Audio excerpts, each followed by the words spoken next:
दोस्तों, अगर आप सोना और चांदी में निवेश करते हैं या फिर हाल फिलहाल में सोना और चांदी खरीदने का मन बना रहे हैं तो ये वीडियो आपके लिए बहुत ज्यादा इंपॉर्टेंट रहने वाला है। क्योंकि आपने देखा होगा पिछले कई समय से सोना और चांदी के दामों में बड़ी हलचल देखने को मिल रही है। अगर 2 हफ्ते पहले की बात करें तो एक समय ऐसा था कि चांदी अपने रिकॉर्ड हाई के लेवल पे चल रही थी, जहां पे पहली बार चांदी ने 4 लाख के लेवल को भी टच कर लिया था। और वहीं पर सोना भी 2 हफ्ते पहले की ही बात करूं तो 1,93,000 के अपने रिकॉर्ड हाई के लेवल पे चल रहा था। और वहां से अभी चांदी में 40 से 41% की गिरावट देखने को मिल चुकी है, तो सोने में भी 25 से 26% की गिरावट देखी गई है। ऐसे में लोगों के बीच में बहुत ज्यादा कंफ्यूजन बना हुआ है कि आखिर अभी सोने और चांदी में निवेश करें या फिर वेट कर लें।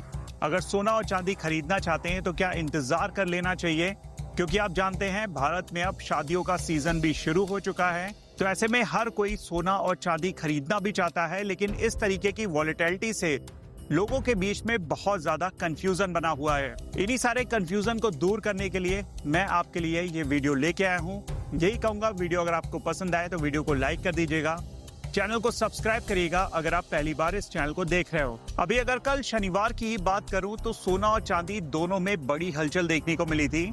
जैसे कि कल शनिवार को सराफा बाजार में सोने का भाव 1,56,750 रुपए प्रति 10 ग्राम दर्ज किया गया। वहीं पर चांदी में भी 15,000 रुपए की गिरावट के साथ 2,85,000 रुपए प्रति किलो का दर्ज किया गया। अगर आंकड़ों पर नजर डालें तो सिर्फ पिछले 2 हफ्ते में चांदी अपने रिकॉर्ड हाई से लगभग 44% तक सस्ती हो चुकी है। और वहीं पे अगर मैं सोने की बात करूं तो सोना भी अभी तक अपने रिकॉर्ड हाई से करीब 40,000 रुपए सस्ता हो चुका है। बात कर लेता हूं कि आखिर सोने और चांदी में एक गिरावट देखने को मिल क्यों रही है। पहले इसको भी हम आसान भाषा में समझ लेते हैं। तो ये जो सोने और चांदी में गिरावट चल रही है, इसका मेन कारण भारतीय बाजार नहीं है बल्कि पूरी ग्लोबल मार्केट बनी हुई है।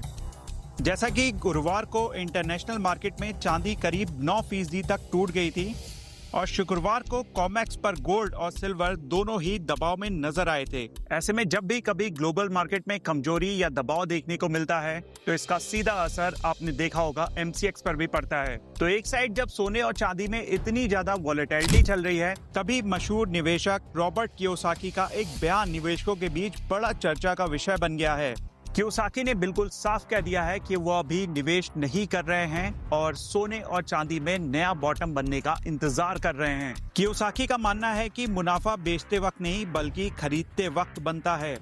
गलत कीमत पर करी गई खरीदारी लॉन्ग टर्म में नुकसान दे सकती है। कियोसाकी ये भी कहते हैं कि वे चांदी में दोबारा एंट्री करीब $4 प्रति औंस और सोने में करीब $4,000 प्रति औंस के आसपास कर सकते हैं। यानी कि कियोसाकी के हिसाब से अभी गिरावट पूरी तरीके से नहीं आई हुई है। कियोसाकी ने निवेशकों को एक बड़ी चेतावनी भी दी है।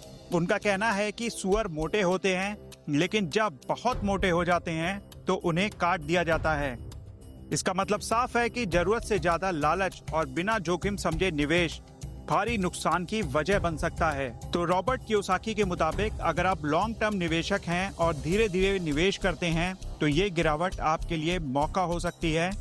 लेकिन अगर आप शॉर्ट टर्म ट्रेडिंग करते हैं तो फिलहाल थोड़ा सब्र रखना ही बेहतर होगा, क्योंकि अभी भी सोना और चांदी की कीमतों में उतार चढ़ाव खत्म नहीं हुआ है। ऐसे में मेरा सवाल आपसे है, आप इस समय सोना और चांदी को लेकर क्या सोचते हैं, मुझे कमेंट करके जरूर बताइएगा।